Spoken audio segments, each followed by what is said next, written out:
tardes. De nuevo aquí les habla el médico veterinario zootecnista Antonio Moreno. Y bueno, en esta ocasión, pues bueno, vamos a hacer una introducción a la cuestión de la medicina de fauna marina. Esto con motivo de que, bueno, tenemos en puerta un curso para el próximo año. Entonces, pues bueno, es como para tener una probada, una probadita de lo que se va a ver en el curso, ¿no? Está claro que esta charla, pues es meramente introductoria. Vamos a tocar temas muy generales y bueno, también sirve para que quienes estén interesados en este curso, pues bueno, hagan sus comentarios sobre, tenemos una base de cuáles serían los temas específicos, pero me parece que también necesitaríamos como apoyo de su parte de qué es lo que quieren, no tanto de qué es lo que quieren ver, sino qué creen que, o qué temas, qué especies agregar, ¿no? Ya que, bueno, hablar de fauna marina, pues bueno, es hablar de todo aquel organismo que vive en el mar, ¿no? Inclusive microorganismos que, bueno, realmente es como complicado. Seguramente hay información sobre el mantenimiento de estos microorganismos, porque bueno, hay estudios sobre esto, hay estudios donde, o hay protocolos para crear estas artemias marinas que luego posteriormente pueden llegar a servir de alimento para otros animales, para otros peces principalmente, o meramente cuestiones de investigación. Entonces, pues habla de tanto, bueno, vamos a ver a lo largo de esta plática a qué nos referimos, pero me parece que también estaría bien como que de los que vamos a platicar hoy, qué es lo que más les llama la atención para tratar de enriquecer este curso, ¿no? Entonces, esta charla, les repito, es meramente introductoria, generalidades, porque, bueno, nos tardaríamos prácticamente lo que dura un curso completo para ver eh, particularidades y peculiaridades de cada una de las especies, ¿no? Entonces, pues bueno, bienvenidos, espero que les agrade el tema y bueno, espero que al final se lleven algunos conocimientos básicos y bueno, que se animen posteriormente a este curso que vamos a tener el próximo año. Entonces, empezando, okay. Pues bueno, me vuelvo a presentar, soy el médico veterinario zootecnista Antonio Moreno y pues vamos a hablar de esto, ¿no? Ya desde algún tiempo para acá, y bueno, en algunos lugares ha sido como más tradicional. En México generalmente los acuarios estaban muy mm, localizados en zonas costeras, en zonas cercanas al mar, pero actualmente con, bueno, nuevos descubrimientos, tecnologías, investigaciones que se han hecho sobre la fauna marina, podemos encontrar algunos de estos acuarios en el centro del país, ¿no? En la Ciudad de México, que bueno, está pues retirado de la costa más cercana, no sabría decirles cuántos kilómetros, pero en León, Guanajuato hay uno, y los tradicionales, pues bueno, habían sido el acuario de Mazatlán, el acuario de Veracruz, y me parece que son los que tengo como de más conocimiento. Bueno, y algunos pequeños acuarios encontrados en ciudades o en pueblos que tenían una costa, ¿no? Uno de ellos que recuerdo, en Puerto Peñasco hay un pequeño acuario, muy pequeño, pero bueno, lo que platicábamos, ¿no? Actualmente en Guadalajara, en el zoológico de Guadalajara hay uno, en Guadalajara y en Puebla están los Michín, y bueno, los que ya mencionaba que se encuentran en el centro del país, ¿no? Entonces, cada vez más hay esta demanda, por así decirlo, de profesionales que requieran o que sepan conceptos básicos del, de la vida marina, ¿no? De peces principalmente. Y bueno, algunos que tengan mamíferos marinos o cuestiones similares, pues bueno, también va a ser requerido. Mm, Entonces, generalmente o históricamente, lo que me ha tocado ver en estos lugares, principalmente están muy manejados o los biólogos han como cubierto este nicho de sí, de tratar o de manejar a las especies acuícolas, por así decirlo, las especies marinas. No tengo ninguna queja, lo han hecho, me parece que muy bien, pero eventualmente me parece que también hace falta pues esta sinergia que siempre hay y que de repente hablamos en algunos posts de IBIS entre el veterinario y el biólogo, ¿no? Me parece que son una parte complementaria, ¿no? Incluso en un zoológico no debería haber solo veterinarios, debería haber biólogos y viceversa, ¿no? Y lo mismo en un acuario debería haber biólogos capacitados para esto, pero también veterinarios capacitados para esto, ¿no? Uno de los grandes problemas es que la enseñanza tradicional de la medicina veterinaria se enfoca mucho en la producción, eh, tradicionalmente ha sido así, ¿no? Y muchas escuelas tienen como ese enfoque en la cuestión de producción, ganado, aves de producción, inclusive peces de producción. Y actualmente de unos años para acá, que será unos 15 años para acá, se ha empezado a ver la medicina, pero desde el punto de vista o desde el nicho de las pequeñas especies o de los animales de compañía, ¿no? Dígase perros y gatos, ¿no? Que ya actualmente existen otros o existen estos nuevos animales de compañía, pero como tal no se tocan o por lo menos cuando yo estudié la carrera, solo teníamos una clase de medicina de fauna silvestre, ¿no? Y bueno, también era hasta su cierto punto deficiente por la falta de, pues, algunos conocimientos o cuestiones así, o eh, que era tampoco el tiempo que, bueno, acomodar tantos temas resultaba en ocasiones difíciles. Actualmente, pues bueno, ya hay algunos programas que le incluyen, digo, muchos programas, perdón, de escuelas, incluyen la medicina de fauna silvestre como una optativa, que bueno, me parece que podría estar bien porque bueno, a quien le interese pues la tomará, pero no sé si funcione, que si no llega un número determinado de alumnos, no se abra, no sé la verdad. Pero también el avance en la investigación, este boom que también hubo hace algunos años del querer dedicarse a la fauna silvestre, pues bueno, ha enriquecido el conocimiento de algunos profesionales que se han dedicado a dar clases de fauna, ¿no? Y bueno, estas instituciones que han nacido para complementar esta parte que a veces en las universidades no se da. Pero aparte luego tenemos que generalmente se manejan en estas clases de fauna silvestre esta cuestión de los animales de zoológico, y bueno, hablar de animales de zoológico también es muy grande, y otras se enfocan mucho en los nuevos animales de compañía o en los animales exóticos o no convencionales, ¿no? Y por ahí algunos podrían llegar a tocar cuestiones de fauna marina, ¿no? Entonces, sí hay algunas instituciones que, bueno, se han preocupado por esto y, bueno, han tratado de desarrollar estos temas.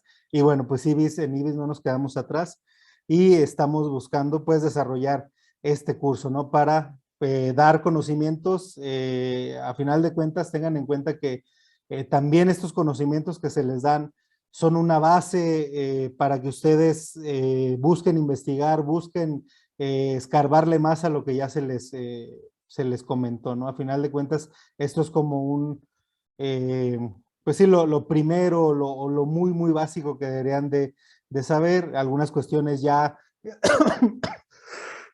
durante las clases, pues se puede profundizar, ¿no? También el esmero o las dudas que lleguen a tener algunos de ellos, ¿no?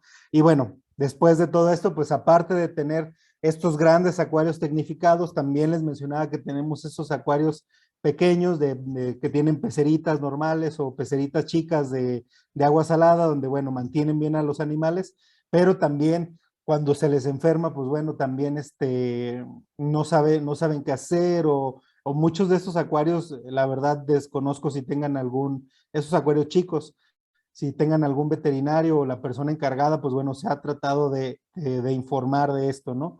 Y se siguen dejando nichos para los biólogos, para los veterinarios que, bueno, debemos empezar a tomar. Por otro lado, también me he dado cuenta, esto de los campos tortugueros lleva muchos años, siempre se ha sabido de alguien que va a alguna playa y pues bueno, se encuentra con estos liberaciones de tortugas y pues bueno, ahí todos tomándose sus fotos, pero bueno, antes estaban, pero eran menos conocidos o eran menos. También ahorita con el boom de las redes sociales, de internet, se sabe que hay cada vez más de estos campamentos tortugueros y en los lugares a lo mejor, no que no sean lugares tortugueros, pero que históricamente no se sabía que eran lugares donde desovaban tortugas, porque pues bueno, no son lugares tan turísticos o lo que sea, pero actualmente pues ya están dando a conocer cada vez más, ¿no? Y los voluntariados y todo esto, pero a final de cuentas me parece que muy pocos de ellos tienen alguna persona profesional y es donde ahí entramos otra vez nosotros, acercarnos primero pues hacer una estancia o algo así, bueno, eventualmente ver en qué otra forma podemos ayudar, ¿no? Entonces, cada vez me llega a mí más información navegando en internet donde te encuentras con campamentos tortugueros, ¿no? Incluso ya cuestiones personales. En un último viaje que tuve al sureste de México, en Campeche, descubrí que hay en toda la costa del Golfo de México hay, o por lo menos en esa zona, hay bastantes campamentos tortugueros que, pues bueno, la verdad, por cuestiones de tiempo no pude visitar, me hubiese gustado, pero me parece que se, se tiene todo esto, pues ahí esperando a que llegue un veterinario que se anime, ¿no? También, pues bueno, tenemos estos delfinarios que, bueno, han causado, perdón, mucha controversia.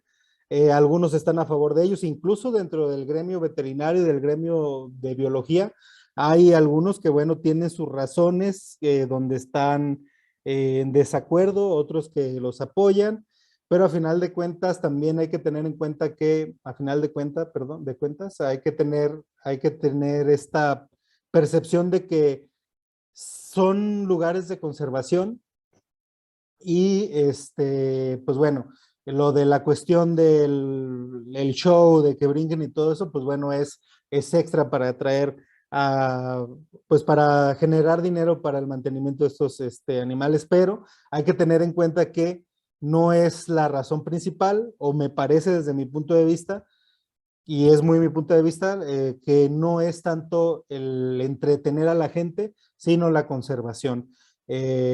Muchos de estos pacientes, bueno, principalmente, no sabría decirles mucho de los delfines, sé que hay como, hay algunas empresas que se encargan de esto, pero me parece que en general los lobos marinos principalmente son que han quedado en varamientos, que han sido abandonados, o que ha sido la mamá lastimada o muerta en alguna costa y se recuperan y pues bueno, se mantienen ahí. Algunos pueden regresarse a la naturaleza, otros pues bueno, por algunas lesiones que puedan llegar a tener, pues se quedan bajo cuidado humano por el resto de su vida o por un largo tiempo, ¿no? Entonces hay que verlo desde este punto de vista, ¿no? Entonces, también aquí entra fauna marina, ¿no? Donde tenemos delfines, lobos marinos, el que les mencionaba, y algunos de estos lugares, pues también pueden llegar a tener algún acuario aprovechando el espacio o la cercanía con estos animales del mar, ¿no? Entonces, también se tienen estos mamíferos, principalmente mamíferos marinos, ¿no? Entonces, hay que tenerlo en cuenta. No lo está más adelante, pero vamos a ver cuáles son estos animales o estas especies que consideramos o que tratamos de clasificar en fauna marina, ¿no? Entonces, los nichos, los lugares de trabajo ahí están. De repente yo he escuchado que sí faltan profesionales para esto, que sí, aunque sí van muchas personas a hacer estos voluntariados, pues bueno, aún así todavía falta, ¿no? Y bueno, me parece que en los últimos años se han hecho esfuerzos para, pues bueno, tratar de nutrir una base de profesionales mexicanos en esto, ¿no? Entonces, eh, al final lo que les digo, ¿no? Este es el primer paso y bueno, ya después buscarás documentarte más, ¿no? Bueno, este es el anteprimer paso, y luego tomar un curso de esta naturaleza, pues sería el primer paso para después ya agarrar una línea, ya sea peces, ya sea mamíferos, e incluso aves, ¿no?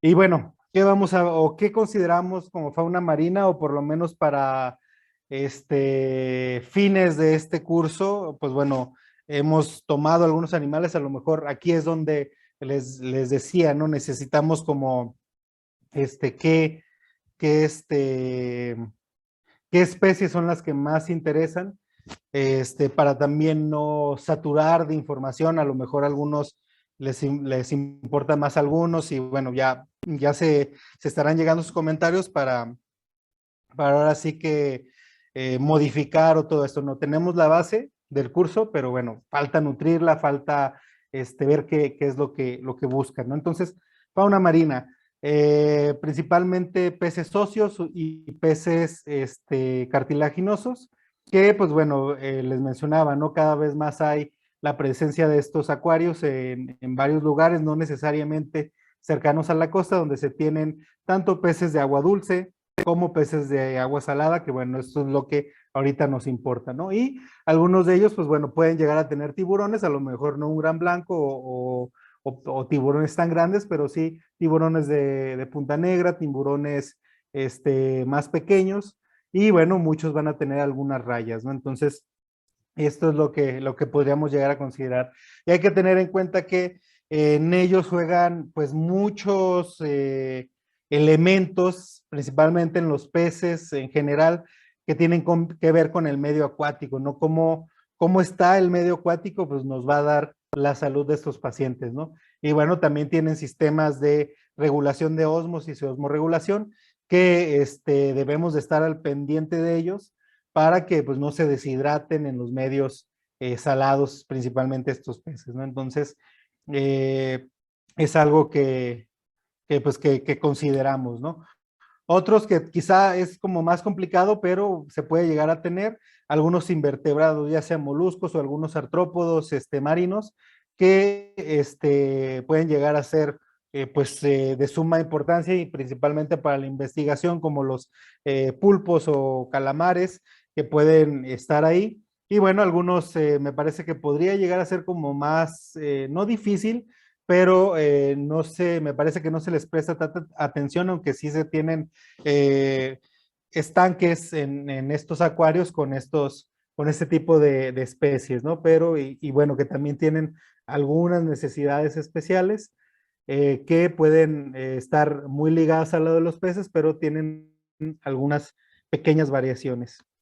Y bueno, por otro lado, que reptiles marinos, platicábamos el caso de las tortugas, de estos campamentos tortugueros. A lo mejor va a ser como muy difícil encontrar una serpiente marina, o yo hasta donde tengo conocimiento y de los acuarios que he visitado, perdón, realmente no me ha tocado ver que tengan alguna serpiente marina, ¿no? Porque bueno, también tienen esta cuestión de que son venenosas, sí, pues bueno, el manejo tendría que ser prácticamente el de un herpetólogo, ¿no?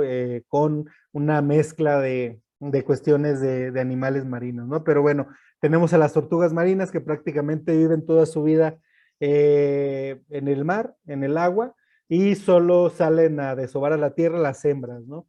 Y bueno, las tortugas que nacen y logran llegar al mar, pues es el único momento en el que tocan la tierra. Y pues bueno, también de repente les mencionaba, sinceramente no tengo como acercamiento ya desde algún tiempo con campamentos tortugueros, pero de repente me parece que hay como en algunos lugares, no en todos, hay algunos que sí tienen bien controlado todo, pero que se tienen estos problemas de temperatura del agua, inclusive de salinidad, de dónde se toma el agua, o sea, de qué parte del mar, de la orilla, del fondo, o si se prepara el agua exprofeso para las tortugas.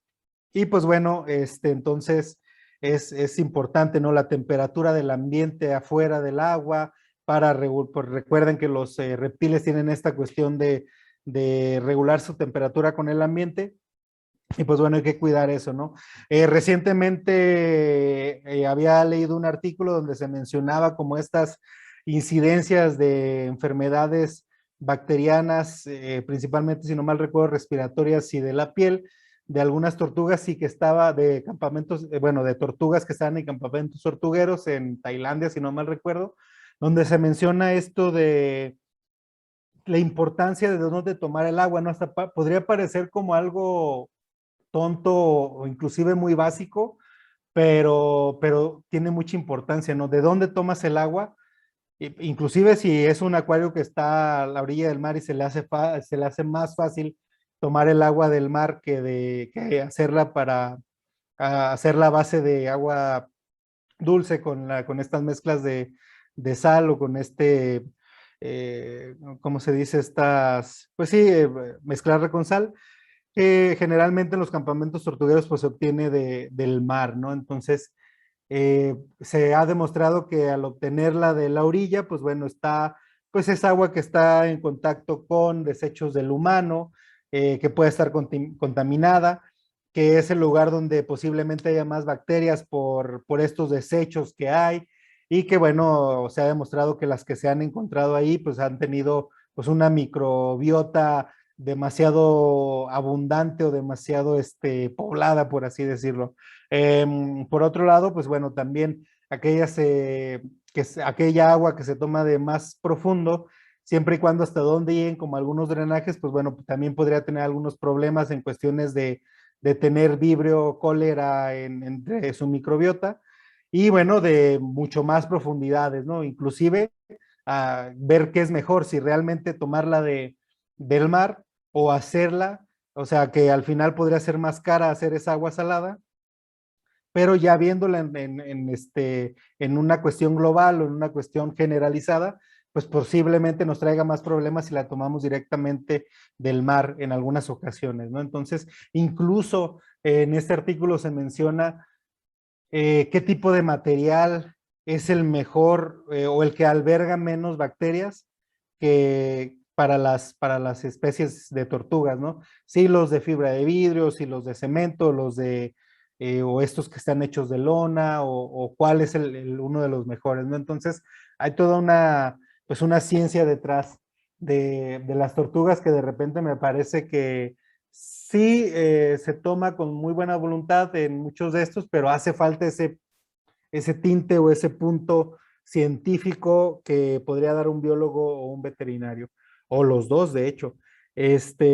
Por otro lado, también, no sé si recuerdan que hace el año pasado, si no mal recuerdo, en Texas o en las costas de Texas, hubo este problema de una temporada invernal relativamente más larga, si no mal recuerdo, donde se encontraban tortugas entumecidas. No recuerdo exactamente cómo es el término en español, pero me parece que sí es como tortugas entumecidas, que básicamente son tortugas que están en estas aguas porque van a estos lugares a reproducirse o intentar acercarse a desovar, pero resulta que el invierno se prolongó, o bueno, eso me parece que eso fue lo que pasó, o cuestiones de cambio climático tal vez, eh, que provocaba que encontraran tortugas flotando prácticamente como si estuvieran muertas, pero estaban vivas, ¿no? Bueno, me imagino que, no recuerdo si lo mencionaban, pero me imagino que hacían colocarle un Doppler para ver si había latido del corazón, y bueno, posteriormente eran llevadas a un lugar donde se les daba calor para poder recuperarlas, ¿no?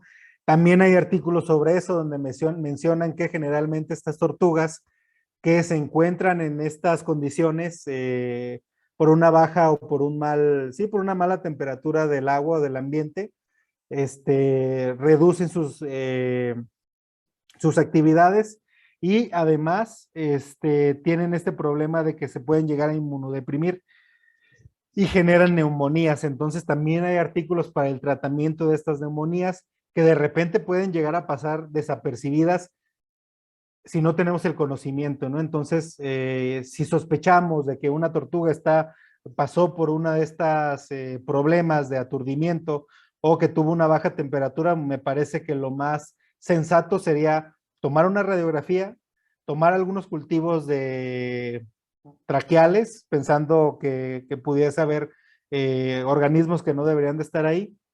Y bueno, los pulmones para ver los campos pulmonares buscando una neumonía, ¿no? Adelantarnos a que empiece a presentar los síntomas que, pues generalmente los síntomas de la neumonía en reptiles, en cualquiera, el primer síntoma es el letargo y la anorexia, ¿no? Y que de repente podemos pasar por alto porque, pues bueno, está haciendo frío y por eso disminuyó su consumo de alimento, ¿no? Cuando a lo mejor puede ser que está causando, que es un problema patológico que está afectando y que empieza y que lo dejamos pasar o que lo dejamos crecer y de repente ya es muy difícil tratarla o de repente se mueren y en la necropsia descubrimos que tienen pues esta neumonía, ¿no? Entonces, identificar esos problemas, incluso hacernos el hábito como veterinarios de este tipo de instituciones de proponer o de calendarizar exámenes físicos semestrales o anuales pero un examen físico completo o lo más completo que se pueda, ¿no? Porque de repente es, ok, sí, ya la revisamos, ya la vimos y ya la soltamos, ¿no? No, sí, hacerle algunos ultrasonidos, hacerle radiografías. Sé que de repente, y entiendo que de repente es difícil o para muchos de estas instituciones tenerlos, ¿no? Pero una institución tan grande como un acuario me parece que debería de hacer o un delfinario debería hacer el esfuerzo por tener este equipo o tener convenios con algunas clínicas que los tengan, ¿no? También actualmente no hay como muchas, ¿cómo se dice?, pretextos, porque existen los servicios de imagenología ambulatoria, ¿no? Que se usan para medicina humana, pero que también atienden veterinarios, ¿no? Entonces, aquí donde vivo yo en León, hay 2 o 3 servicios que van, tú les hablas, te pones de acuerdo y van a tu clínica o van al lugar donde los quieres y llevan equipos portátiles para tomar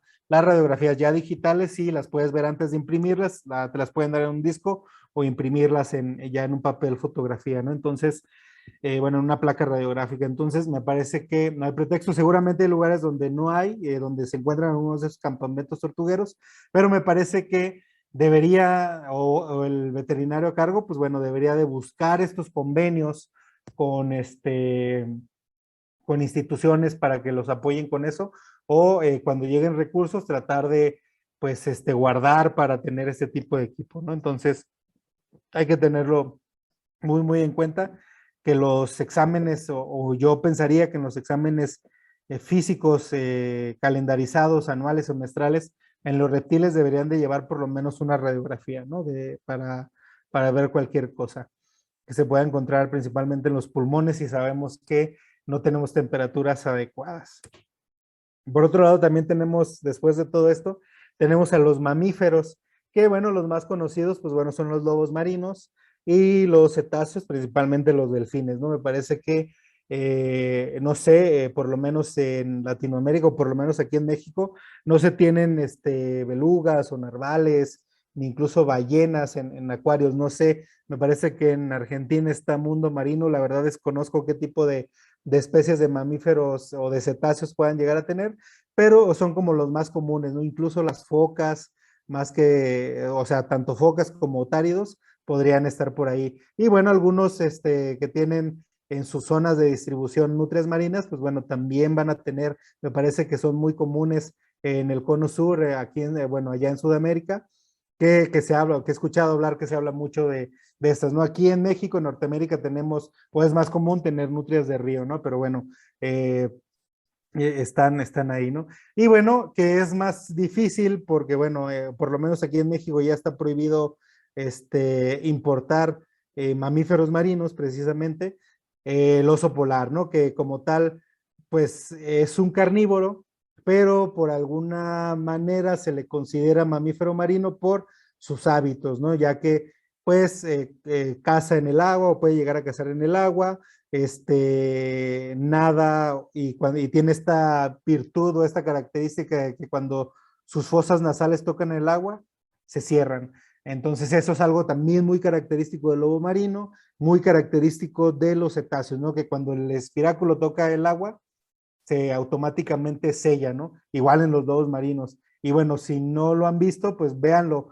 véanlo en videos, véanlo si van a un zoológico donde hacen su práctica, donde tienen estos animales, principalmente algunos otáridos, que me parece que sería como lo más fácil tal vez, que cuando les toca poquito el agua a la nariz, cierran las fosas nasales, ¿no? O en los delfines, ¿no? Que cuando se empiezan a sumergir poquito, se sella, ¿no? En los osos polares pasa lo mismo, ¿no? Entonces, por eso algunos, ¿no? O sea, taxonómicamente, pues está dentro de los carnívoros, pero en estas cuestiones de repente como cuestiones legales, pues se puede llegar a comentar, o en cuestiones de conservación, si no mal recuerdo, pues se puede llegar a conocer como un mamífero marino, ¿no? Pero eh, es diferente, por así decirlo, pero a la vez igual, ya que al estar ligado al agua debemos de tener en cuenta cómo está su agua para también ver la cuestión de la salud, ¿no? O sea, cómo está el agua en donde van a nadar. Y bueno, es importante que tengan una charca donde naden los osos polares, inclusive más que el oso grizzly o que el oso negro. Ellos sí pueden llegar a nadar y se divierten, pero en la cuestión del oso polar, incluso se llama Ursus maritimus, su nombre científico, los manuales de husbandry o de mantenimiento, perdón, de osos polares mencionan y hacen demasiado hincapié en las características de una alberca para estos animales, ¿no? Que es parte de su bienestar animal. Y bueno, por otro lado, también tenemos las aves marinas, ¿no? A lo mejor no las aves playeras, o algunos flamencos, a lo mejor, pero sí estos pingüinos, y está que ahorita se me olvidó su nombre, pero principalmente los pingüinos, ¿no? Que es algo que también, pues son animales que, principalmente el pingüino de Humboldt, aquí en América, que, bueno, se distribuye en esta parte de Sudamérica, que tiene también esfuerzos de conservación, se tienen bajo cuidado humano en cuestiones de SSP o de Survival Species Plan, donde, bueno, se tienen que llevar otros zoológicos para continuar con esta reproducción y, bueno, tratar de buscar repoblar algunas zonas, ¿no? En Guatemala, bueno, no tengo mucho conocimiento de muchos lugares, pero sé que aquí en México, León, Mazatlán, Veracruz, Acuario Imbursa, tienen pingüinos, también Guadalajara, si no me recuerdo, también Guadalajara tiene pingüino de Humboldt, no sé si los otros acuarios de Guadalajara, y más a Centroamérica, el único que recuerdo en este momento es el zoológico de La Aurora en Guatemala. Pero bueno, seguramente en Argentina, en Chile, incluso en Perú o en Colombia tal vez, no sé la verdad, pero me imagino que por la cercanía que hay, seguramente existen estas especies, ¿no? Y también, si bien tienen como, o se limitan mucho a la cuestión terrestre, por así decirlo, pero están especializados para nadar. Entonces requieren, o también dentro de su manual realizado por la ASA o la Asociación de Zoológicos de América, tienen muy específicamente dimensiones mínimas para las albercas, tanto de exterior como de interior. Entonces, y bueno, parámetros también que se requieren, ¿no? Estas, es que ahorita se me olvidó el nombre, pero generalmente estas nada más las he visto en Estados Unidos, no sé, si en otros lugares existan. Aquí en México, sí, sinceramente yo no las he visto. Ahorita lo busco rápido. Es el frailecillo del Atlántico. Esas sí las he visto que también tienen su área bueno, les digo, no sé, en Sudamérica si alguien los ha visto en Latinoamérica, pues bueno, ahí dejen un comentario, pero yo los he visto en algunos acuarios de Estados Unidos, donde tienen su extensión de tierra, por así decirlo, y también tienen una alberca muy, grande, o lo suficientemente grande para que puedan sumergirse. Incluso tienen este comportamiento de comer en el agua, que por lo cual es muy, muy necesario tener estas albercas en estas especies. Pareciera que no, pero tiene mucho que ver. ¿Qué debemos de saber o qué debemos de atender En esto o esta plática la centré principalmente en 3 puntos. Tal vez me faltó ahí un poquito la cuestión de bienestar animal, pero serían esos 4, ¿no? El primer punto sería calidad del agua, segundo punto sería nutrición, tercer punto, bienestar animal, y cuarto punto, medicina, ¿no? Que bueno, en la medicina podríamos incluir tal cual el bienestar animal de estas especies, ¿no? Entonces, hay que tener en cuenta que vamos a tener, o la salud de estos pacientes va a estar muy relacionada con el agua. ¿Qué calidad tiene el agua? ¿Qué parámetros fisicoquímicos mantiene este cuerpo de agua para la salud del paciente? Aún así sea un oso polar, tiene contacto con el agua, y si esta agua está elevado su pH, o está bajo su pH o elevado, cualquiera de los dos, pues le va a traer consecuencias, ¿no? Si el agua está sucia, por así decirlo, van a tener problemas de conjuntivitis, o pueden de llegar a desarrollar cuando algunos problemas dérmicos, o inclusive de neumonía, bueno, que puede llegar a ser un poquito más difícil, pero puede llegar a pasar, ¿no? O sea, a lo mejor pueden ir desde los problemas como más pequeños o más insignificantes que se pueden tratar sin ningún problema, aquellos que pueden llegar a ser muy grandes y que en ese momento no vemos, y puede pasar que ni siquiera los relacionemos al agua, ¿no? Entonces, por eso lo puse al principio, porque me parece que debería de ser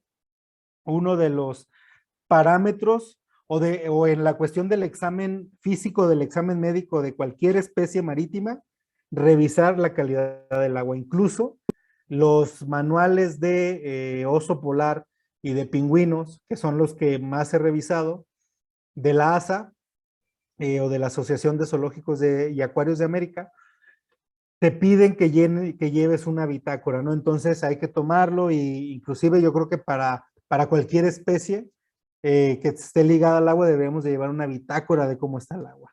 ¿Qué parámetros se van a tomar? Pues bueno, van a ser varios, y en algunos vamos a tomar todos, en algunos no todos, en algunos otros poquitos.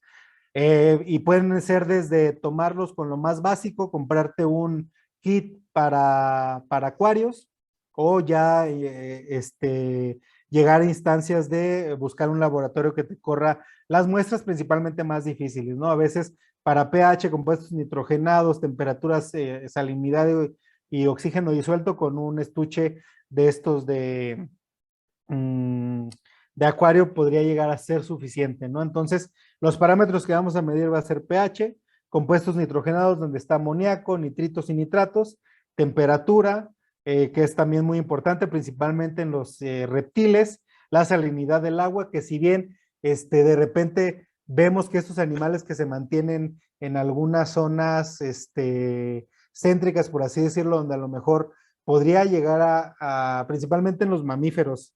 Claro está que en un pez y en un elasmobranquio marino, pues no los podríamos tener en agua dulce, porque alteraríamos ¿cómo se dice? Su osmorregulación, y morirían. Por otro lado, tenemos en los mamíferos, principalmente delfines, otáridos, y bueno, nutrias y osos polares, que inclusive el manual menciona que el agua debe ser dulce, donde desarrolla la mayor parte de su actividad, pero que deben de tener eh, albercas o charcas de agua salada para cubrir necesidades de la especie, ¿no?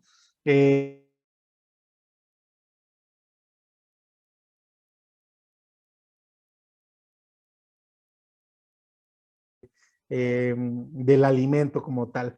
Entonces, a pesar de que vemos, o si vamos a algún zoológico donde tienen un oso polar, ténganlo por seguro que esa agua no es salada, ¿no? A menos que, eh, no sé, estén muy cerca del Polo Norte, y que ahí pues sí tengan la opción esta, ¿no? Pero generalmente tienen aguas dulces.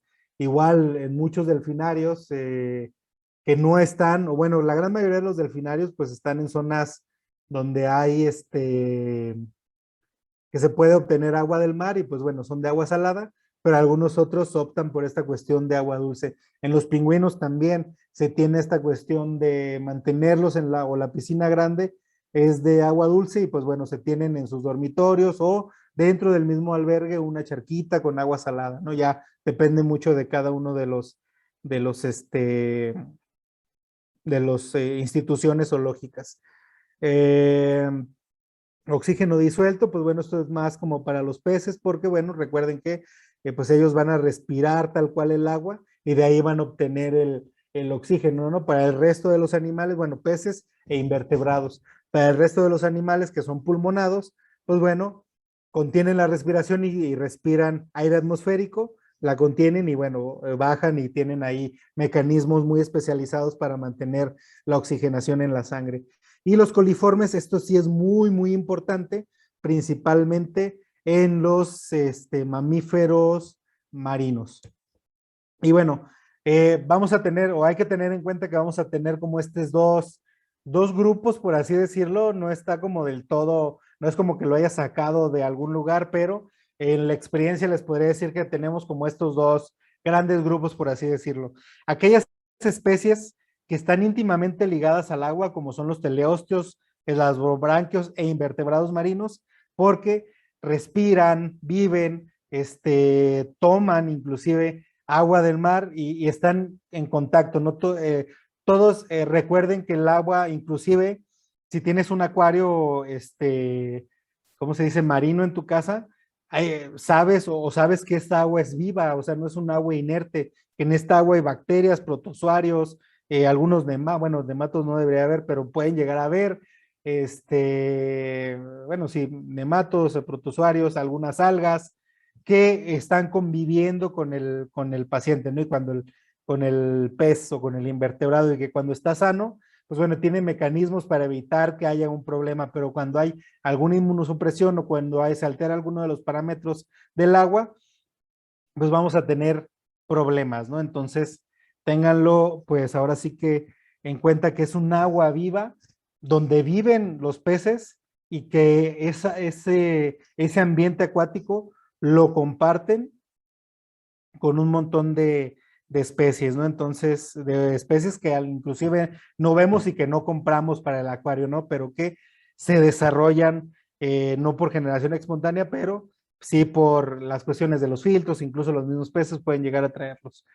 Y aquellos que están ligeramente ligados al agua, que solamente están ligados al agua, que tenemos los reptiles, los mamíferos y las aves, que si bien principalmente los reptiles, en este caso las serpientes y las tortugas, toda su vida se desarrolla en el agua, salvo la ovoposición. No tienen como esto, o no están tan desarrollados estos mecanismos como en los peces, pero sí tienen como algunos mecanismos para evitar la deshidratación. La obtención de líquidos, pues la tienen de lo que comen, y pero no sería como tanto problema con, como con los peces si los cambiáramos de una alberca de agua dulce a agua salada. Igual los mamíferos y las aves, ¿no? Lo que platicábamos, podemos tener los delfines, las nutrias, el oso polar, los otáridos en piscinas de agua dulce, pero teniendo que debemos de aportar una cantidad o una dosis, por así decirlo, de agua salada. Igual lo mismo pasa en las aves, ¿no? Que desarrollan mucha de su actividad fuera del agua, salvo los cetáceos, pero muchos o parte del apareamiento, la convivencia con sus congéneres se lleva también mucha parte en muchas ocasiones en tierra firme, ¿no? O en rocas donde descansan y todo eso. Y bueno, cuestiones de termorregulación y todo eso también se lleva fuera. Bueno, ya en la cuestión de cetáceos, delfines, ballenas y demás especies, pues bueno, viven en el agua, pero no hay tanto problema como podría haber con los peces, ¿no? Y bueno, eso ya se verá o se estará viendo a lo largo del curso, ¿no? Se desarrollarán temas para esto y bueno, me parecería que también sería una opción si te interesa esto, pues bueno, empezar a investigar estas partes, ¿no? Y bueno, aquellas especies que están muy ligadas al agua, que decíamos que eran principalmente los teleostios, los elasmobranquios y los invertebrados marinos, pues se menciona principalmente que los parámetros que se deben de tener como más cuidado es el pH, los compuestos nitrogenados que ya decíamos que era amoníaco o bueno, nitrógeno total, nitritos y aquí voy a poner nitrógeno, perdón, y nitratos. La temperatura, pues sí tiene que ver, la salinidad y bueno, el oxígeno disuelto, que es lo que ellos los va a mantener, pues ahora sí que respirando, ¿no? Por otro lado, tenemos aquellas especies que son ligadas al agua nada más, que, bueno, hay que cuidar la cuestión del pH, principalmente el cloro y las cloramidas, pensando en que de repente para mantener un agua clara, sí se pueden agregar estos aditamentos, pero tienen que ser a la medida exacta. De repente me ha tocado ver lugares donde es al chorro por ciento y se le echa, ¿no? Hasta que no haya algas o hasta que el agua vuelva a ser clara, ¿no? Cuando la realidad es que hay medidas específicas para evitar los problemas que puedan llegar a presentar algunos problemas los pacientes, ¿no? O incluso muchos de ellos llenan estas albercas de aguas municipales o de pozos, pero que esos pozos generalmente como abastecen de agua a otras instalaciones del zoológico o del acuario, generalmente puede estar clorada, ¿no? O, si no mal recuerdo, la regulación dice que ese pozo, perdón, debería de tener como algún tipo de instrumento que está clorando el agua, ¿no? Entonces, es importante, ¿no? Que también, bueno, para la desinfección del agua, principalmente para la cuestión para disminuir los coliformes, se menciona que se puede usar cloro, pero también se puede usar algunas otras cosas que me parece que lo tengo más adelante. La temperatura, está claro que, bueno, a pesar de que son, o que tenemos en cuenta que estos animales pueden, algunos pingüinos o no todos los pingüinos viven en zonas frías o tan frías, pues la temperatura del agua debería ser agradable, ¿no? Ya que si son pingüinos del Polo Sur, pues bueno, la temperatura del agua debería ser ligeramente diferente, ¿no? Y bueno, para los osos polares, pues bueno, debe de tener también cierta temperatura que te regula esta institución como la Asociación de Zoológicos y Acuarios de América. Y bueno, para los reptiles, pues mucho más, ¿no? Que recordemos que son, que regulan su temperatura corporal con la del medio ambiente. Si tenemos un agua demasiado fría, pues bueno, su metabolismo va a disminuir en gran medida. La salinidad, pues bueno, ya platicábamos de esta cuestión de tener sus charcas o sus piscinas de agua salada y los coliformes totales, ¿no? Esto es muy importante tenerlo en cuenta y que de repente me parece que se pasa por alto principalmente en aquellas instituciones que es la primera vez que traen los pingüinos o que es la primera vez que traen, bueno, sí, principalmente los pingüinos o la primera vez que traen alguno de estos animales que no se preocupan por los coliformes totales, ¿no? Hay que tener en cuenta que estos animales defecan en el agua, se acicalan en el agua, si están sucios van y se limpian en el agua y van dejando bacterias que, bueno, se encuentran un nicho ecológico donde pueden sobrevivir y se aumentan, ¿no? Entonces, pues hay que tenerlo muy, muy en cuenta. ¿Con qué frecuencia y con qué instrumentos vamos a medir estos parámetros físico-químicos del agua? Pues bueno, va a depender mucho de la especie. Afortunadamente, les decía ahorita con esto de las redes sociales, bueno, más que nada del internet, las asociaciones, perdón, que han trabajado durante años con muchos animales, han desarrollado estos manuales de cuidados o de zootecnia o de zoocría de los animales de zoológico. Y han determinado pautas para hacer un agua adecuada para el paciente en turno, para la especie, el individuo de la especie en turno, y para tenerlo en las mejores condiciones, ¿no? Entonces va a depender mucho de la especie, no podemos generalizar que todas las aguas van a ser iguales para peces, todas las aguas van a ser iguales para estos mamíferos marinos, y bueno, va a ser muy difícil que se tengan albergues mixtos donde hay mamíferos marinos con peces porque muy probablemente se los van a comer, ¿no? Entonces, no, bueno, yo por lo menos no me ha tocado ver eso, ¿no? Pero sí va a depender mucho, mucho, mucho de la especie, ¿no? A pesar de que pueden compartir un nicho ecológico en la naturaleza, de repente hay como cierta flexibilidad, por así decirlo, y abro comillas, para tenerlos bajo cuidado humano. También va a depender mucho el soporte de vida, que también es importante, ahí se me fue, entonces sí son 4 puntos. Eh, Parámetros del agua, soporte de vida, nutrición y medicina con bienestar animal. El clima de la zona el clima de la zona donde te encuentras también pues va a hacer que varíen tus parámetros y la fuente de agua que utilizas, ¿no? Decía que algunos llenan sus albercas con aguas municipales que pueden llegar a tener cloro, o si es un acuario pequeño, pues bueno, va a tomar agua municipal para hacer agua salada y lo que sea, y seguramente esa agua va a tener cloro, por lo tal debe de ser tratada previamente a hacer esta mezcla de sales para hacer agua salada. Y pues aquellas instituciones que toman el agua directa del mar, pues bueno, dependiendo la profundidad donde se toma, va a estar más cargada de coliformes que otras, ¿no? Entonces también hay que tenerlo muy, muy, muy en cuenta. La temperatura, que parece ser como, o a la que menos se le da importancia, pero es muy importante. Esta se debe tomar varias veces al día. Bueno, se debe tomar diaria, pero sí debe de ser tomada, o por lo menos 3 veces al día. Al inicio, al mediodía y antes de salir de la institución, si tú eres el encargado de esa zona, o estás al mando de los encargados de tomar esos parámetros, deben de tener su bitácora con esas 3.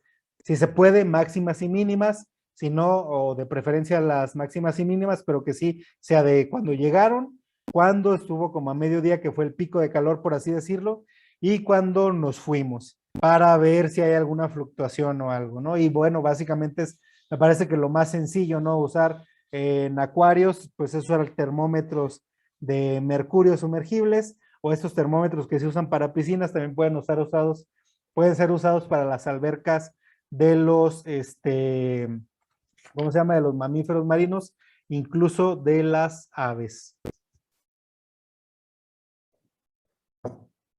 Sí. Entonces, no hay que pasarlo tan por alto, ¿no? Me parece que de repente no le damos como la importancia, pero bueno, está bien marcado en los manuales que debe de medirse. Por otro lado, tenemos el pH, que también de repente me parece que lo pasamos por alto. Yo en alguna ocasión, o bueno, me parece que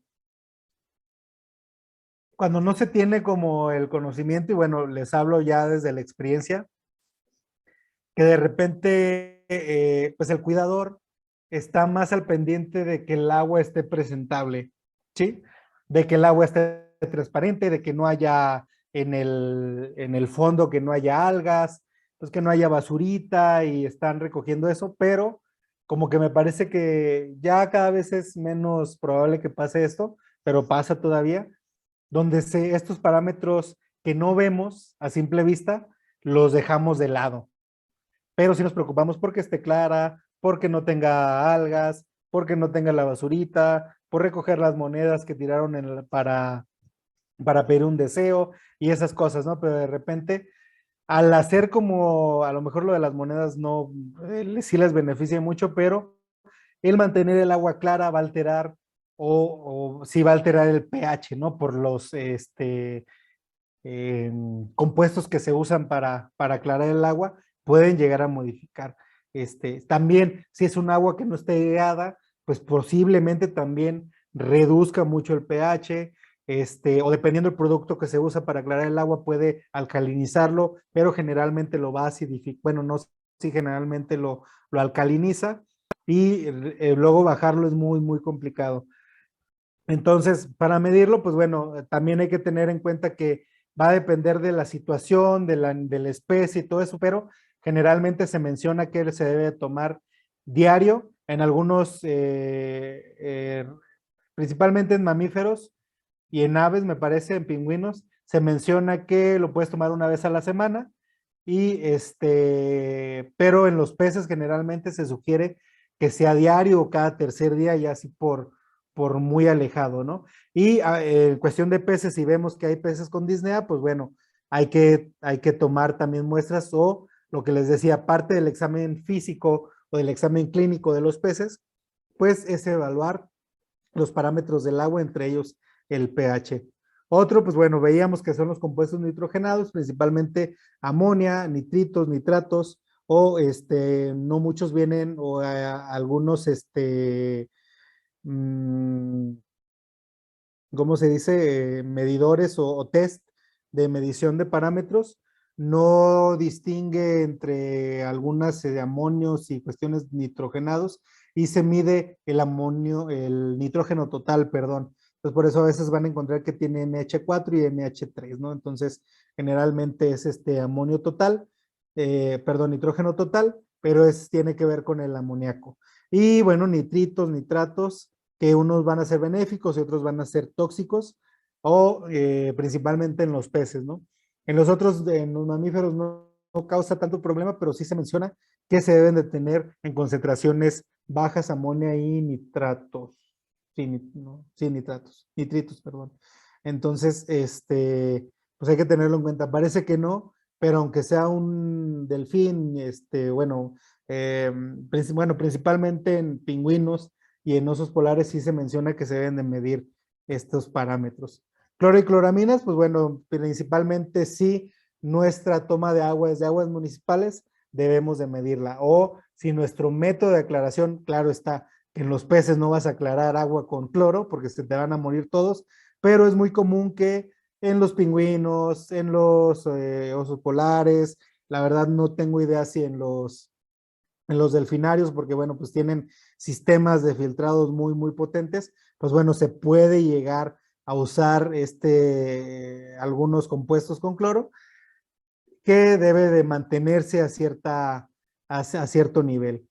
Eh, y bueno, generalmente lo que les mencionaba, ¿no? Si vamos a tener esta cuestión de los coliformes, se puede llegar a usar cloro, aunque ya se ha observado, se ha mencionado que existen otras, pues sí, otras sustancias, otros mecanismos que podrías usar para evitarte problemas, ¿no? O para evitar que tengas cloraminas tan altas, porque a final de cuentas, sí, me imagino que sí, todos han ido a alguna alberca o principalmente las albercas públicas, que entras y los ojos te arden. Se dice que el cloro, o sea, generalmente decimos que es el cloro el que nos lastima, pero realmente es esta mezcla entre el cloro y el amoníaco lo que te enrojece los ojos o lo que está así como que incluso lo sientes que el vapor, ¿no? Entonces ahora imagínense en los animales que les causa problemas en los ojos o sí, en la conjuntiva principalmente, ¿no? Entonces hay que tenerlo, pues hay que tener cuidado, tratar de disminuir el uso de estos y usar otro tipo de cuestiones, ¿no? Las coliformes, que bueno, hay que tener en cuenta que lo que les decía, ¿no? A los pacientes o los individuos que están en estos cuerpos de agua, pues bueno, van a defecar en el agua, entonces inclusive van a tomar agua deben de tener su bebedero de agua limpia, pero en ocasiones van a tomar agua de esta alberca donde defecan, donde se limpian de la suciedad que tienen en el pelo o en las plumas, y pues bueno, se va a reproducir estas bacterias y van a tener problemas digestivos o de otra índole también. Entonces, perdón, lo que se sugiere es que se tengan menos de 1000, número más probable, por cada 100 litros, aquí es cada 100 litros de agua, o sea, es cada 100 mililitros. No, sí, de cada 100 mililitros de agua.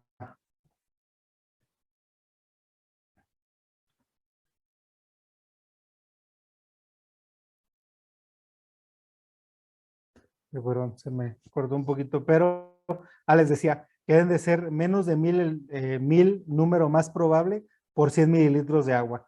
Entonces, los que se deben de tener, o sea, siempre va a haber coliformes, va a ser difícil, les decía, tener un agua totalmente estéril, pero sí deberíamos de tener en cuenta esto eh, de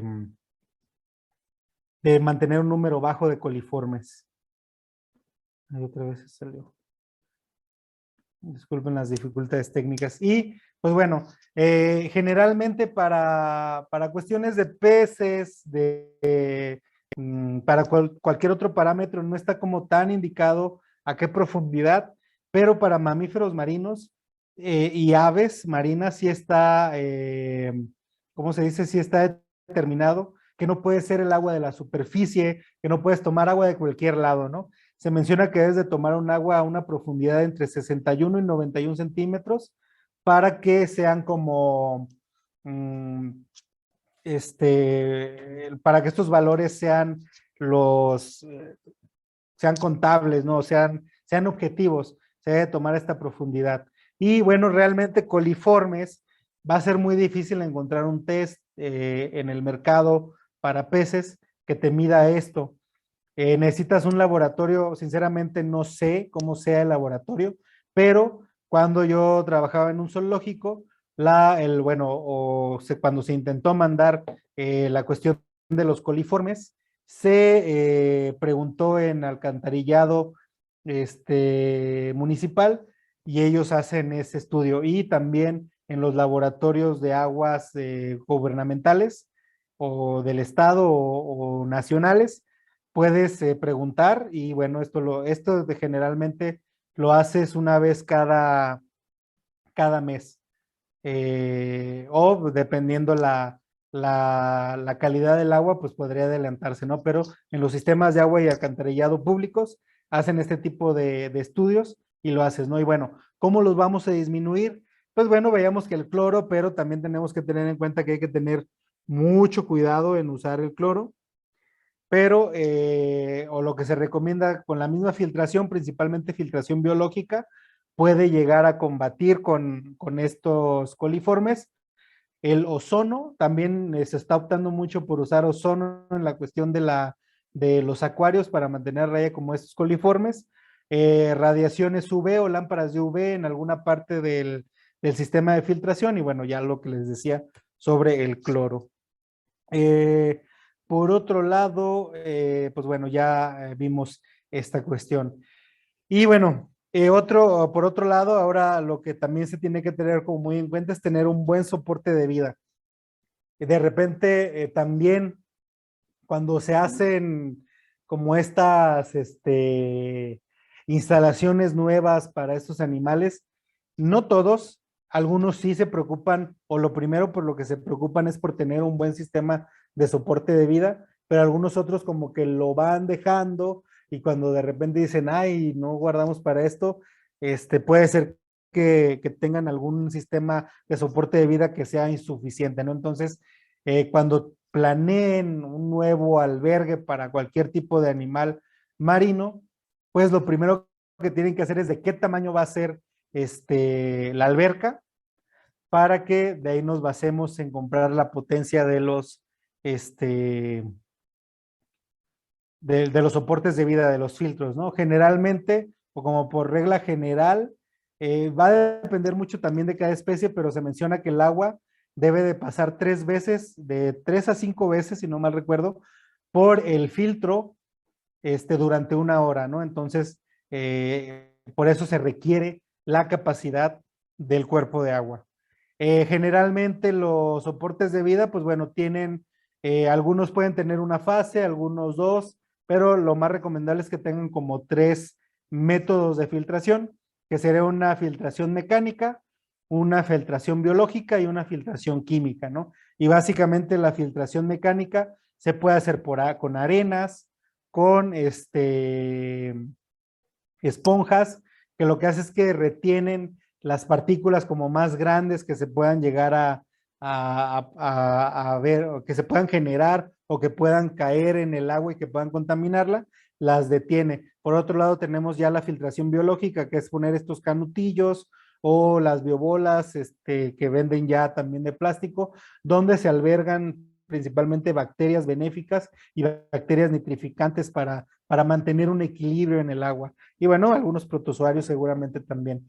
Y carbón activado para deshacerse de algunas toxinas que se puedan generar en el agua, ¿no? Entonces, por eso es como recomendable esos tres, ¿no? A veces no es suficiente solo tener el carbón activado, si no vas a tener algo que te filtre las partículas más grandes y si no tienes esto, ¿no? Generalmente, o me parece que debería ser que deberíamos de tener en cuenta estos tres, una filtración mecánica, biológica y química, ¿no? De repente solo tenemos el carbón activado y sí nos tiene el agua bien clarita, pero no tenemos un sustrato para las bacterias benéficas.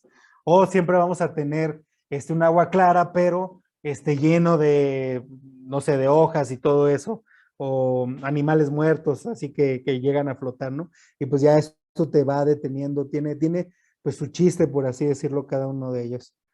Y bueno, ya, bueno, estos serían como para algunos acuarios, existen estos que veíamos acá como de mochila o de cascada, pero también existen estos grandes aparatos o estos filtros de bola o de tambor que generalmente están, ¿cómo se dice?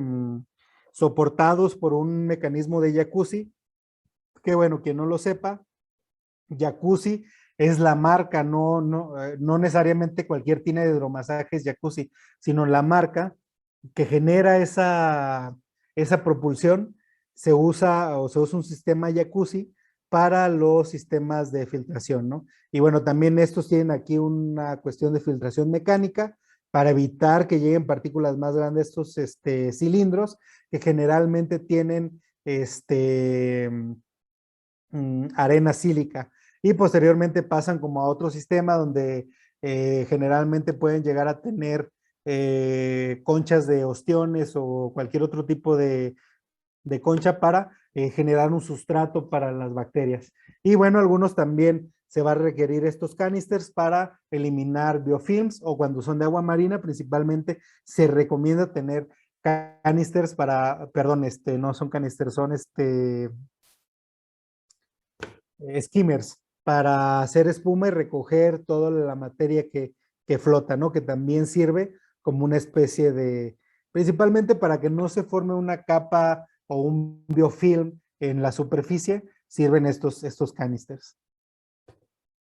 Y bueno, otros de los puntos críticos que les platicaba sobre el manejo de, o la salud de los animales o de la fauna marina es la nutrición.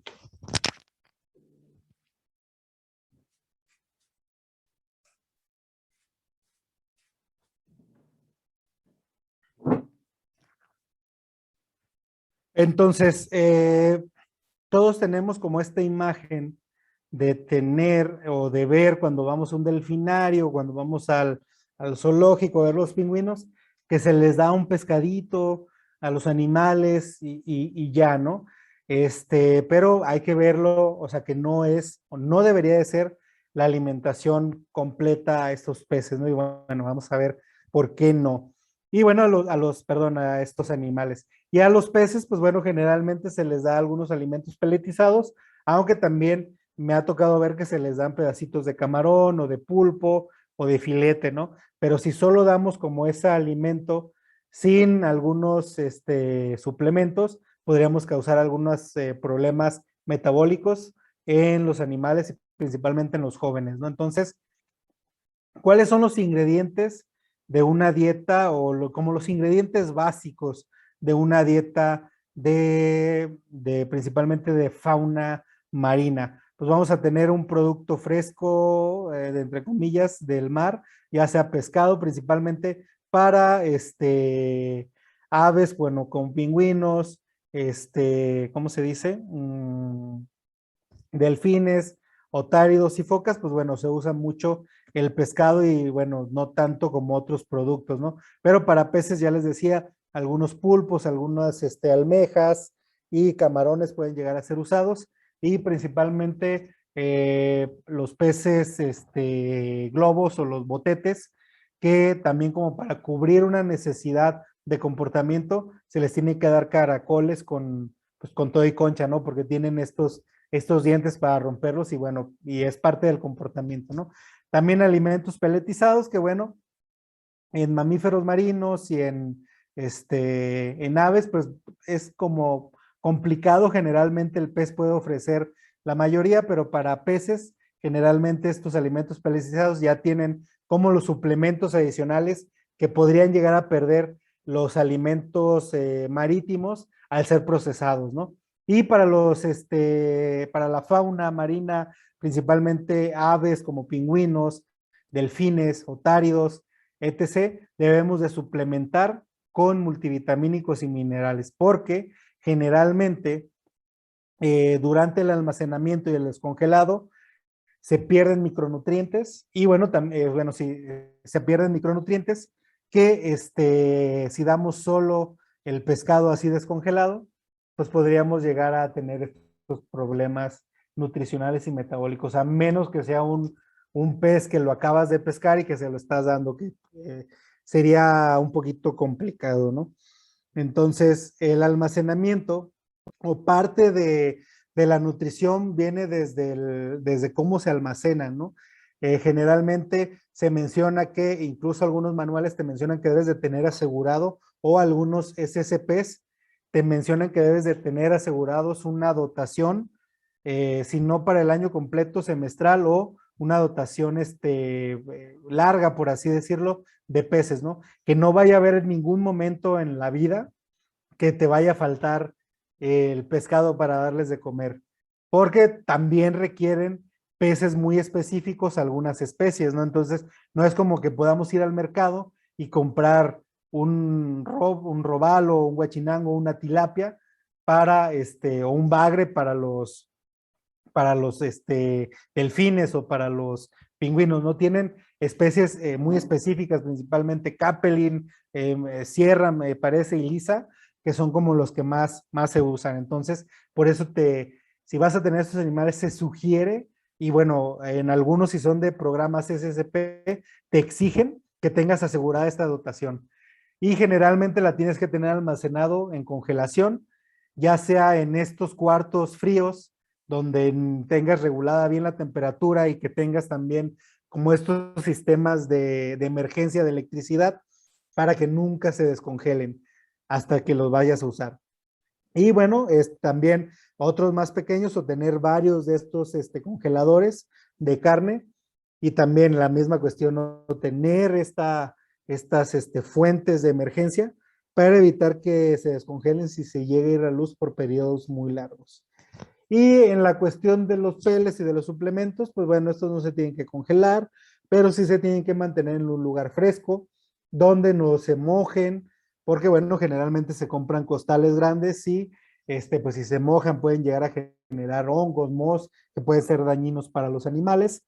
Y un lugar con poca humedad principalmente, y de ser posible tenerlos en lugares sellados herméticamente, ¿no? Generalmente alimentos para peces de costal, los abrimos y los dejamos ahí, solo agarramos un bote y les vamos echando y se queda la intemperie, ¿no? Entonces, una vez que abrimos el paquete, este alimento se va oxidando y se va ranciando y va a llegar un momento en el que ya no va a tener las mismas, o se va oxidando, ya no va a tener las mismas propiedades que tenía al principio, por lo tal, se debe tener en este lugar fresco, sellado herméticamente y en un lugar con poca humedad.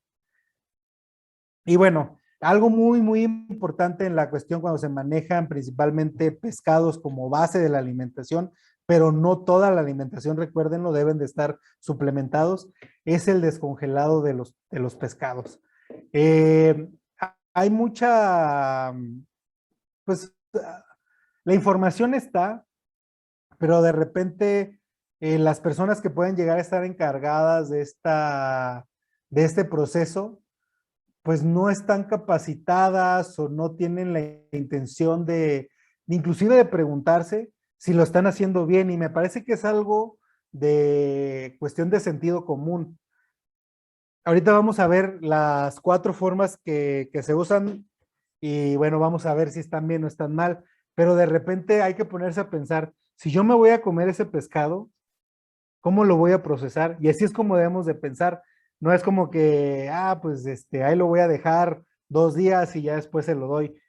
Tú no te comerías ese pescado que tiene un olor fuerte y todo eso, ¿no? Entonces, vamos a ver que tenemos la forma más clásica, que incluso me parece que muchos lo hacen, pero pues vamos a ver, ¿no? Bueno, en este no encontré fotos como esto, pero hay gente, o me ha tocado ver, que descongelan el pescado a la luz del sol. La FDA prohíbe que para consumo de animales, incluso, creo que por sentido común, tú no te comerías un pescado que descongelaste, aunque sea una hora, a rayo de sol, porque ya se le pararon moscas, porque empieza un proceso de descomposición, porque empiezan procesos de descomposición que posiblemente te hagan daño, ¿no? Entonces, también a los animales, ¿no? Tal vez sí son un poco más resistentes, pero no hay que pasarse, ¿no? Pero todavía se hace, me ha tocado verlo. Otra es como descongelarlos, a lo mejor no a rayo de sol, pero a temperatura ambiente. No, la FDA no recomienda que se descongelen, en especial cualquier alimento cárnico a temperatura ambiente, en especial los pescados, porque empiezan a generar un proceso de descomposición mucho más rápido que cualquier otro tipo de carne. Al microondas, algunos pueden decir, ah, pues tenemos tecnología, ¿no? Ah, ok, no lo podemos desconectar así, pero tenemos tecnología. En el microondas, tampoco. ¿Por qué? Porque el microondas, al momento de estar dando vueltas, va a estar descongelando, solo la superficie y el centro se va a quedar congelado y empieza un proceso de cocción y eso también nos va a hacer perder algunos nutrientes, ¿no? Entonces, no se recomienda tampoco descongelarlo directamente en el congelador, digo, en el microondas, ¿no? Por estas situaciones. Después tenemos, bueno, aquí les apunté, la Administración de Alimentos y Drogas de América o de Estados Unidos, la FDA, tiene como muy bien establecidos estas cosas que debemos de tomar como ejemplo que nuestras autoridades respectivas lo hagan, pero mientras eso pasa, pues bueno, los tomamos a ellos como una referencia. Entonces, o algo muy clásico y algo que se hace y que incluso yo lo llegué a hacer y lo he hecho todavía, es descongelar estos productos cárnicos o estos productos del mar bajo el chorro del agua. Pues más o menos, como dice Cristiano, no está tan recomendado, o sea, si no tienes otra forma o si es una emergencia, por así decirlo, de que no tienes carne para ese momento, podría ser. El problema con esto es que existen vitaminas hidrosolubles que, que al momento de hacer este tipo de lavados, pues bueno, se van a diluir con el agua que estamos nosotros agregando y se van a perder estas vitaminas hidrosolubles y también muchos minerales. Entonces, no se recomienda. Por otro lado, también hay que tener en cuenta que cualquier alimento que ha sido congelado genera tiaminasas, lo cual degrada la tiamina y los alimentos que han sido descongelados son deficientes en tiamina, en vitamina, en esta vitamina del complejo B. Y bueno, por último, tenemos pues la descongelación en frío. ¿Cómo es la descongelación en frío? Se recomienda que de 24 a 36 horas previas a la alimentación debes de sacar del congelador y ponerlo en un refrigerador para empezar a descongelar ese pescado y que se quede prácticamente toda la noche y al día siguiente se saca del congelador, se lleva donde se va a procesar, se hacen los cortes o se da de comer. Nunca hay que dar un pescado congelado. Pero tampoco nunca hay que dar un pez que se descongeló a rayo de sol a temperatura ambiente. Y si vamos a dar peces que se descongelaron a chorro de agua, pues debemos de suplementarlos aún más, que de por sí los tenemos que suplementar, ¿no? Al ser deficientes de tiamina, se deben de colocar bueno, eso lo tengo más adelante, perdón. Hay que usar estos complejos multivitamínicos específicos para la especie, ¿no? Entonces, recuérdenlo, este anterior lo vamos a usar a menos que, no sé, tengamos que hacer un manejo urgente y no tengamos, y el pescado apenas se bajó a descongelar, solo así lo vamos a hacer. Y bueno, este es el que tendríamos que usar de el día tras día. Mientras hacía esta plática, observé que existen unas tablas de descongelamiento de carne. La verdad, sería cuestión de ver cómo funcionan y ver si podría ser una opción, ¿no? Pero La FDA sigue marcando, bueno, o por lo menos estuvo marcando por mucho tiempo, por más de una década, este sistema, ¿no? Habría que ver si estas planchas, que la verdad también me parece que son muy, muy nuevas, si no llegan a tener una cocción o el hecho de estar al medio ambiente también genera un proceso de descomposición, principalmente en el pescado.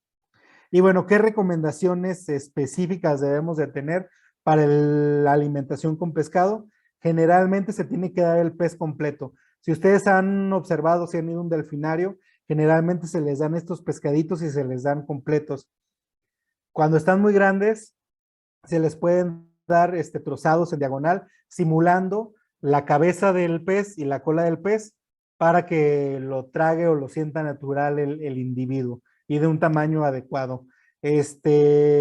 No ofrecer nunca solo los filetes. Generalmente, el pescado que nosotros compramos en el mercado viene eviscerado. Entonces, pues no va a carecer de ciertas vitaminas, principalmente liposolubles, que se pueden encontrar en el hígado o en, bueno, algunos que se encuentran en el intestino o en otros órganos. Pero generalmente estos peces que se venden para este tipo de animales, capelin, y se me olvidaron ahorita los otros, siempre vienen con víscera. Entonces, no hay que viscerarlos y pues bueno, no hay que cortar solo el filete, no hay que dar el pez completo. Por eso también es importante no descongelarlos al sol, porque están completos, están con vísceras y van a tener procesos bacterianos en las vísceras que pueden llegar, pues no a activarse, pero bueno, algunos sí, o que pueden llegar a ser colonizados por las bacterias ambientales. Y hay que ofrecer siempre pescado saludable. También es muy importante que cuando se recibe el pescado nuevo o que cuando nosotros recibimos el pescado de la cocina, debemos evaluarlo, debe tener los ojos cristalinos, no los debe tener, van a estar sumidos hasta cierto punto, pero no los debe tener tan sumidos. El olor debe de ser un olor característico a pescado normal, no debe ser muy fuerte. La coloración del músculo, generalmente la mayoría de los peces son de músculo blanco, a menos que sea un salmón o algún tipo de atún, van a tener más musculatura roja, pero tienen este músculo como más blanquito y solo de las orillas como más rojo. Si está totalmente rojo y huele mal, si vemos que hay escurrimientos de heces, de sangre, bueno, va a haber de sangre, pero muy escurrimientos muy raros de heces, también podría ser una señal de que ese pez no está saludable, ya está muerto, pero es un pez que no es apto para el consumo humano y ni siquiera para el consumo animal. Para cuando vamos a dar pellet, generalmente es la dieta más usada para peces, pero debemos de ver que debe tener una porción de proteína o un porcentaje de proteína mayor al 40%. Hay muy pocos estudios de nutrición de peces, pero los pocos que hay se menciona que los peces, incluyendo los peces herbívoros, consumen una cantidad de proteína mucho más elevada que un terrestre, que un animal terrestre que es carnívoro. Un carnívoro estricto como un gato, si no mal recuerdo, creo que está consumiendo perdón, alrededor del 36% de proteína y un pez herbívoro anda comiendo 42% de proteína, ¿no? Ya peces carnívoros 45 o 46. Entonces, hay que tener muy en cuenta que cuando revisemos el análisis garantizado, veamos que debe tener 40%. Suplementos, generalmente se debe agregar la dosis en el pescado, esconderlo muy bien, no van a masticar el pez, lo van a tragar completamente. Deben usarse suplementos adecuados para la especie. No se recomienda usar suplementos para humanos porque, pues bueno, van a traer algunos aditamentos que no le van a servir al mamífero marino o al ave o que pueden llegar a ser tóxicos, ¿no? Entonces, generalmente se sugiere que sean para la especie y si las hay, Masuri principalmente es el que genera la mayor cantidad de este tipo de suplementos alimenticios para este tipo de animales. Existen otras marcas, pero es la que ahorita tengo más en la mente, ¿no? Entonces, de repente compramos el Centrum o el que venden en las tiendas departamentales donde venden al mayoreo, no se recomiendan, principalmente en aves. Y bueno, en las cuestiones de las tortugas, pues bueno, hay que imitar el comportamiento natural y suplementar con principalmente calcio y vitaminas, algunas vitaminas hidrosolubles y liposolubles, ¿no? Pero principalmente calcio y precursores de vitamina D3, principalmente los animales jóvenes. En la cuestión de medicina, pues bueno, hablar de medicina de estos animales sería llevarnos prácticamente otras 5 horas, inclusive tal vez más. Hay diplomados enteros de medicina de animales acuáticos, o inclusive solo de peces o solo de cetáceos, que nos llevaría mucho, ¿no? Pero para que se den una idea, lo que se puede llegar a hacer. ¿Cuáles son las sugerencias? Para mamíferos y aves, el condicionamiento operante es una herramienta indispensable para poder hacer medicina en estos pacientes. Si no tienen condicionamiento operante, se puede hacer, sí, pero vas a batallar más y vas a lastimar al animal. Uso de herramientas diagnósticas principalmente para llegar a algo y la más importante, el uso de medicina basada en evidencia. De repente decimos, no, es que no nos, o lo que decíamos al principio, no nos enseñan de esto y esto, de estos animales, pero información hay. La cosa es saberla buscar, saber dónde se encuentra y saber interpretarla, ¿no? En los peces, principalmente la medicina en los peces va a estar muy ligada al manejo del medio acuático. Si el medio acuático está mal, el pez se va a enfermar y se va a morir. Si el medio acuático está bien, el pez va a vivir totalmente feliz. Medicaciones en el agua, generalmente no se debe hacer en el agua donde viven, debes de tener estanques, hospital y también medicina basada en evidencia. En reptiles también medicina basada en evidencia, se puede usar también condicionamiento operante, pero aquí tenemos que cuidar mucho la cuestión del POTS o la zona óptima preferida de temperatura y humedad, y la calidad del agua también puede llegar a ser importante. A lo mejor no tan estricta como en un pez, pero sí lo suficiente que no genere suficientes bacterias que puedan llegar a causar alguna septicemia o enfermedades del caparazón. ¿Qué podemos hacer? Podemos tomar muestras de sangre en los pingüinos, en las tortugas, incluso en los peces. En los cetáceos, pues bueno, en los pingüinos se tienen las venas interdigitales, también se menciona que puede ser en la yugular, que bueno, sinceramente, personalmente, me parece mucho más fácil esta opción, incluso que bueno, este paciente está anestesiado, pero se puede llegar a hacer con el animal totalmente consciente, con un buen condicionamiento operante. En los mamíferos marinos, pues bueno, condicionamiento operante básico para hacer esto, en la aleta caudal dorsal y en el pedúnculo, que es en la parte, por así decirlo, como la coxigia en una vaca o en algún felino que le podemos tomar, ¿no?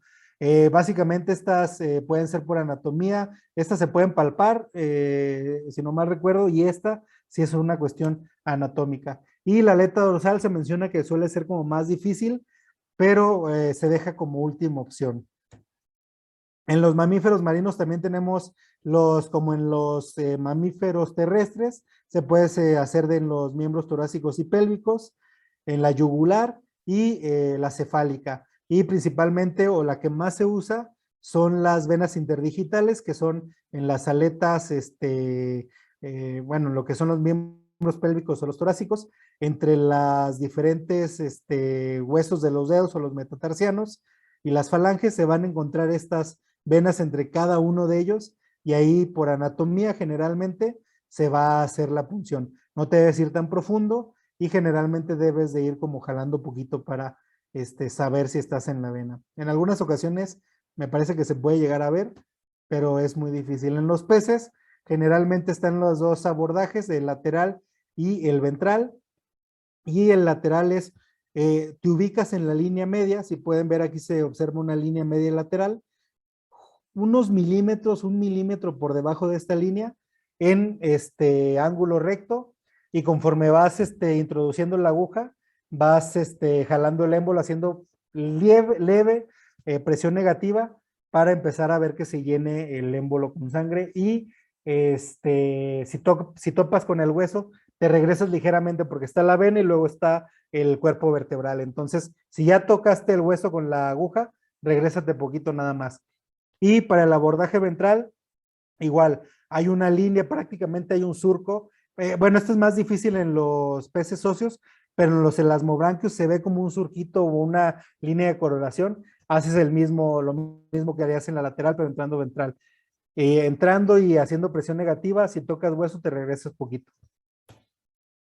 Se pueden hacer exámenes con ultrasonido, radiografías, parece que no, o algunos tal vez no lo conozcan, pero miren, se puede hacer en peces, aunque bueno, esto puede ser una cuestión para sacar el caviar, pero si tienen algún tumor o alguna cuestión rara, se puede llegar a observar.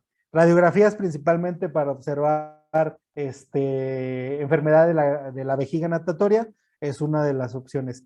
Medicaciones por, ¿cómo se dice?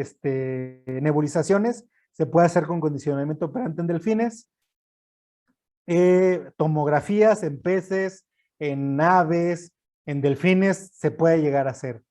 Y pues bueno, más o menos, como les decía, es una práctica introductoria de qué es lo que podemos llegar a hacer, pero sí le toqué un poquito más, me parece que las cuestiones como, como más básicas que de repente también podemos llegar a pasar por alto, ¿no? Entonces, pues espero que les haya gustado y pues bueno, cualquier información sobre el curso, pues bueno, escriban en las ligas que se van a dejar al final de este video o directamente en el Instagram o en Facebook pueden llegar a preguntar por un mensaje directo o escribir. Ahí tiene un botón para escribir por WhatsApp. Ahí le pican y pueden pedir informes de este curso y de nuestras jornadas prácticas que vienen, están en puerta para este año y para el próximo año. Y pues bueno, espero que les haya gustado y que tengan muy buenas noches.